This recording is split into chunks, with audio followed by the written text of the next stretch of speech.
Que homem estranho. Que homem estranho. Nossa, que homem estranho. Essa era a frase que mais se ouvia naquela pequena cidade do interior de Minas Gerais quando eu tinha 19 anos. Na fase dos meus 19 anos. Que homem estranho, nossa, credo, que homem estranho. E a grande verdade é que realmente aquele homem era estranho. Sebastião. Um homem de mais ou menos 70 anos de idade na época. Porém, um físico avantajado, um homem de passos rápidos, um homem viril, pele entre clara e um pouquinho morena. Sabe, nem era moreno, nem era totalmente claro. Apesar de estar morando ali, naquele nosso lugar simples, ele sempre andava bem alinhado. Chapéu, calça e camisa bem passadas, sapatos sempre engraxados e um homem de pouquíssimas palavras e que não fazia amizade com ninguém. Agora, ninguém via mulher também na casa dele. Engraçado, roupas bem passadas, bem lavadas, tudo sugeria que ele mesmo lavava, ele mesmo passava, ele mesmo se cuidava. Não tinha mulher, ninguém via ali naquela casa uma mulher fazendo companhia a este homem. Naquela época, ele havia mudado para a casa que ficava na frente da minha casa. Uma casa que estava para alugar há muitos anos, há muito tempo. E logo que ele, Sebastião, se mudou para ali, todos nós da rua quisemos conhecer o novo vizinho. É natural que você vá conhecer o novo vizinho, ou a vizinha, você vai cumprimentar aquela família que mudou ali, se colocar à disposição. Quer dizer, era um hábito de todos os moradores dali dar boas-vindas para novos moradores. Mas isso não aconteceu, pois no dia da mudança, aquele caminhão descarregou uma mobília bem velha. Sebastião ficava ali dentro daquela casa, orientando os carregadores que levavam a mobília para dentro da casa. Ele ficava orientando, mas não se expunha muito não. Ele era de dentro da casa que ele orientava. Um fato curioso é que a última peça da mobília era uma espécie de baú de madeira, uma peça grande. Todo mundo ali, sabe, colocando a cara na janela, todo mundo no portão meio que disfarçando, às vezes, assim, mulheres, né, assim, com a vassoura, fazendo de conta que estava varrendo a frente da casa, para ver aquela mudança, aquele jeito de se disfarçar para você, né, sabe aquela pessoa que faz de conta que não está nem aí, mas está lá com aquela vassoura varrendo, a outra abrindo janela, outra saindo no portão. Bom, o que chamou a atenção foi a última peça, esse baú de madeira. Uma peça grande, bonita, toda trabalhada à mão, deu para se observar, mas que lembrava, este baú lembrava um pouco um caixão. Um caixão de defunto. Era um baú, mas era um tipo de um baú assim, de um jeito que parecia um caixão. Um baú com alças douradas em volta, como se as pessoas levassem. Aliás, os carregadores fizeram isso, levaram cada um segurando naquela alça. Era um baú, mas com jeito de caixão, e levaram para dentro. Depois de tudo descarregado do caminhão, depois de tudo dentro daquela casa, nenhuma janela foi aberta. O portão foi rapidamente trancado com corrente e cadeado. E somente 2 dias depois que pela primeira vez Sebastião foi visto andando pelo bairro. Um homem estranho, um homem esquisito, um homem, sabe, que não olhava assim em quase ninguém. Ele foi até o empório que fica na praça e lá comprou produtos de limpeza, inclusive uma garrafa de vinho. Ele comprou carne, uma quantidade realmente grande de carne, que precisou inclusive que a compra fosse entregue no caminhãozinho do seu Ariosvaldo, dono do empório. Ele fez uma boa compra, mudou, né, ali e tal. Ele quis sortir a casa com uma série de coisas, então precisou que o caminhãozinho, o seu Ariosvaldo, levasse a compra com o caminhãozinho dele. Logo, todos foram até o empório para saberem do seu Ariosvaldo quem era aquele novo e estranho morador. Mas seu Ariosvaldo também não sabia muita coisa. Disse que, olha, ele chegou aqui, pagou e disse para entregar e acabou. E apenas seu Ariosvaldo disse que ele disse o nome dele era Sebastião, que pagou toda a compra em dinheiro, não quis abrir nenhuma caderneta, conta no empório não, e que estranhou o comportamento do homem enquanto ele lhe oferecia mercadorias.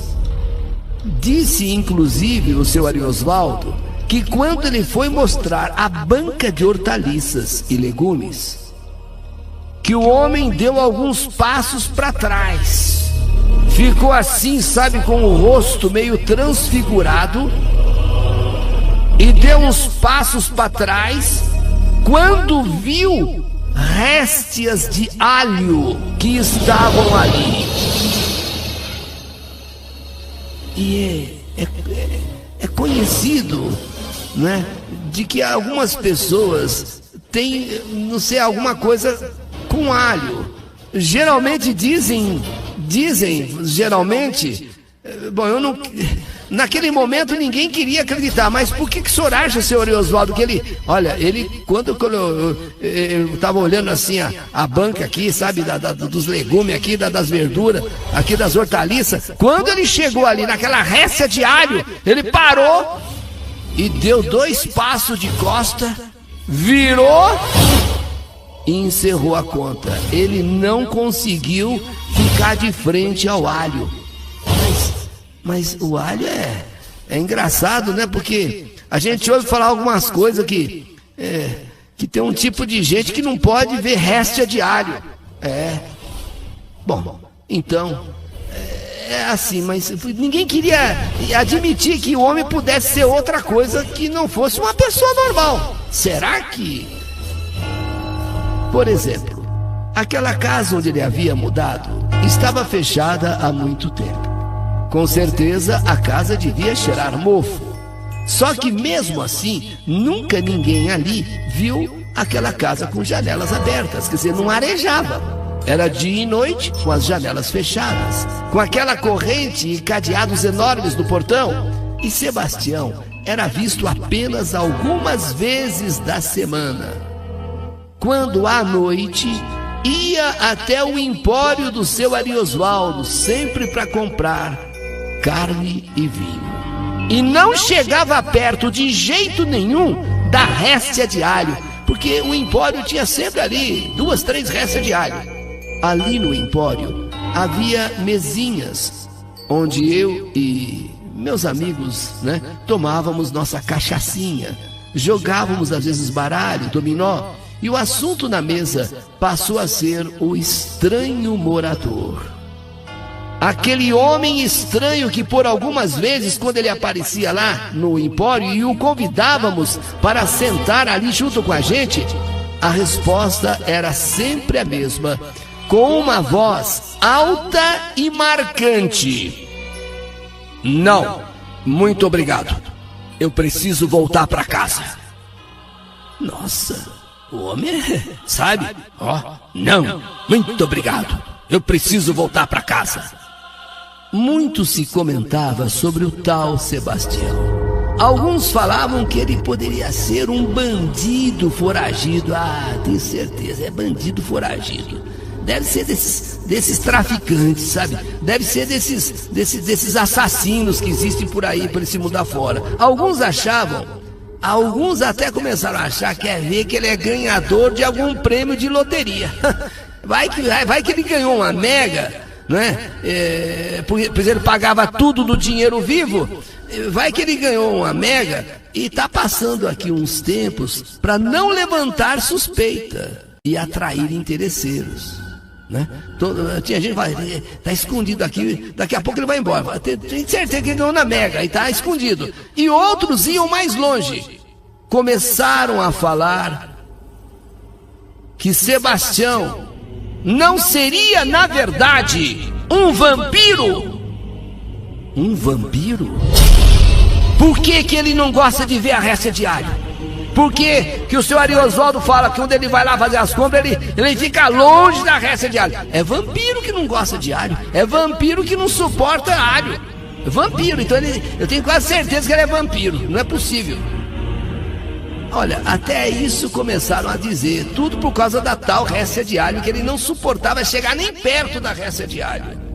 Mas podia ser que ele não gostasse de alho. Podia ser que ele não suportasse alho, mas o pessoal já começou a levar para o lado de que ele pudesse ser um vampiro, pois vivia trancado em casa o dia todo, com as janelas fechadas, só saía à noite para comprar o que precisava e depois voltava a se trancar naquela casa. E ficava, quem sabe, ninguém sabia, mas o pessoal começou a imaginar. Eu tenho certeza que aquele baú, que parece um caixão, eu tenho certeza que ele se tranca naquela casa e dorme naquele baú que nem o vampiro, que nem o Drácula.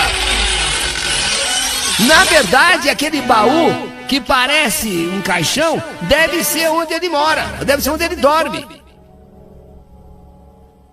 Eu só sei que esses comentários começaram a se espalhar pela pequena cidade.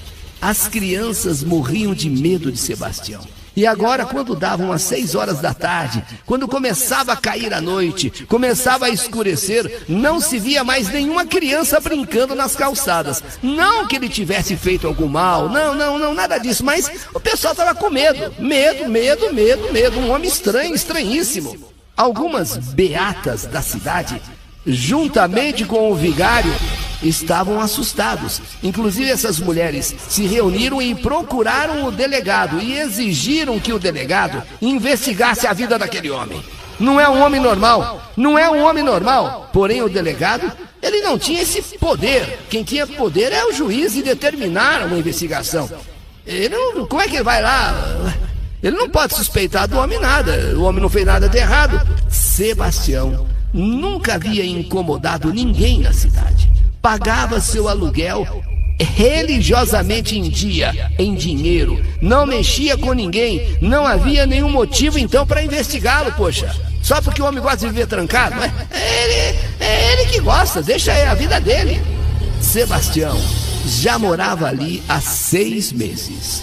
Os moradores, apesar da antipatia e medo que tinham dele, já haviam até se acostumado com o jeito estranho dele. E até um apelido foi colocado e pegou. Quer dizer, entre as pessoas, Sebastião Vampiro. Sebastião Vampiro daqui, Sebastião Vampiro de lá. Passou até a ser motivo de chacota, ser motivo de história. Às vezes a criança fazia birra, a mãe já falava, vou chamar o Sebastião Vampiro, hein? Vou chamar o Sebastião. Aí a criança parava na hora. Era assim, Sebastião Vampiro não incomodava ninguém e ninguém também o incomodava. Pronto, agora estamos em paz.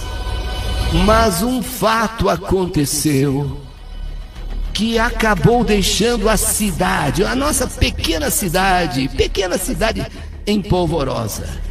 Todas as tardes as crianças saíam do grupo escolar, que era um pouco afastado, e seguiam para suas casas. Só que naquela sexta-feira de lua cheia,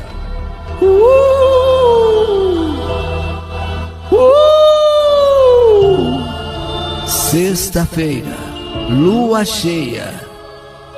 Segundo dizem, é nesta noite de sexta-feira, lua cheia, que o vampiro se manifesta. Ele olha para a lua cheia e uiva como um lobo.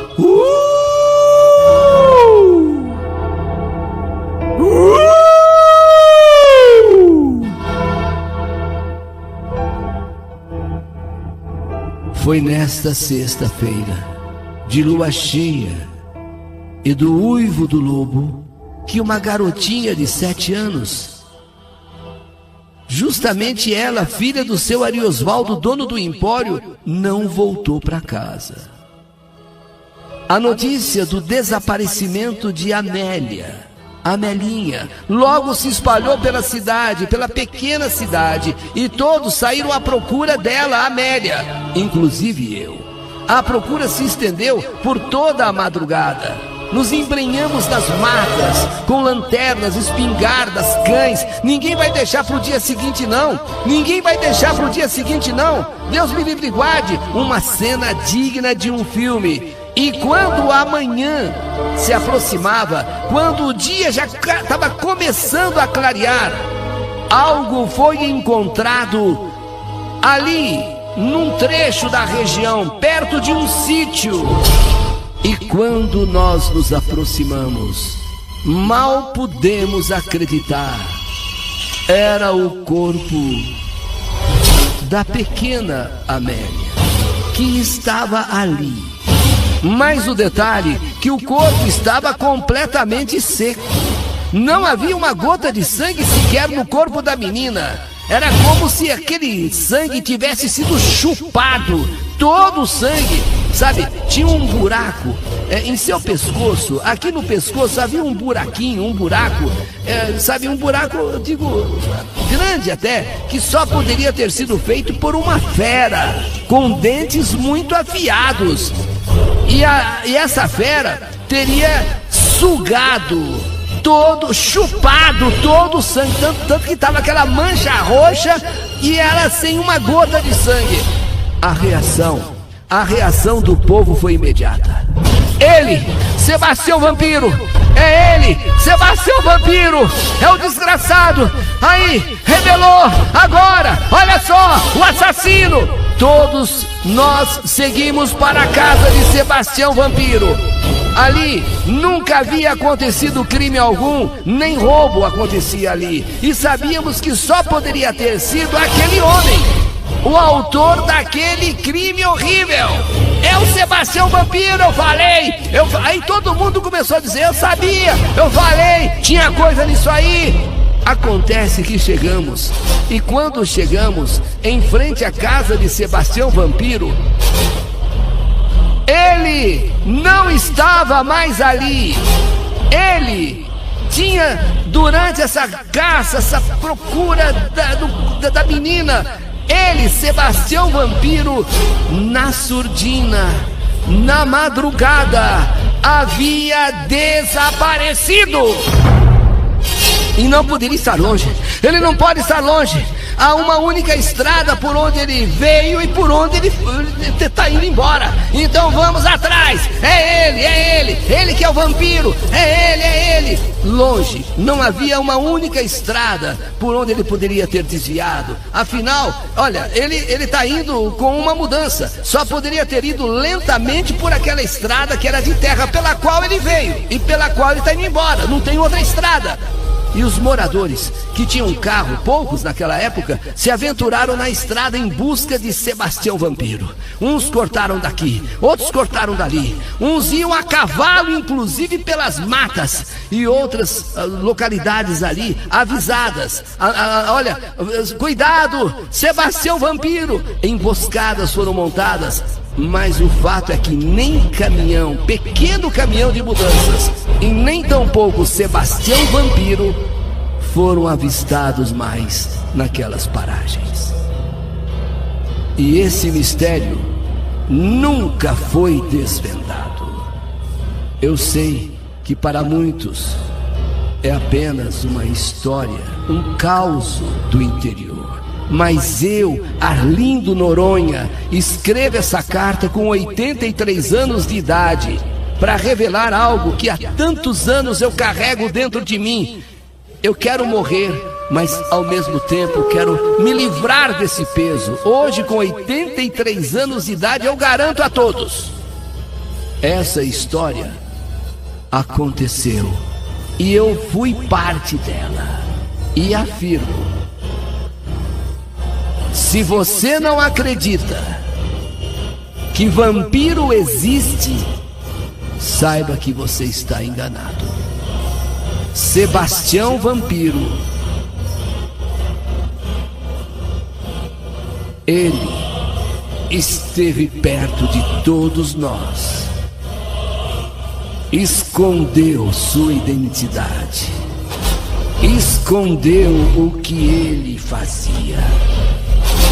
Por isso que depois fomos descobrir que há algumas reses, alguns animais, de repente amanheciam mortos e sempre com o sangue sugado, como se alguém chupasse ali naquela veia principal jugular todo o sangue da vítima.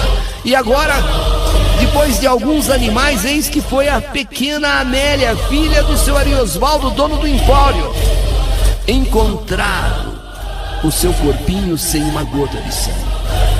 Todos nós fomos em busca, saímos à procura, mas misteriosamente, assombrosamente, Sebastião Vampiro simplesmente desapareceu.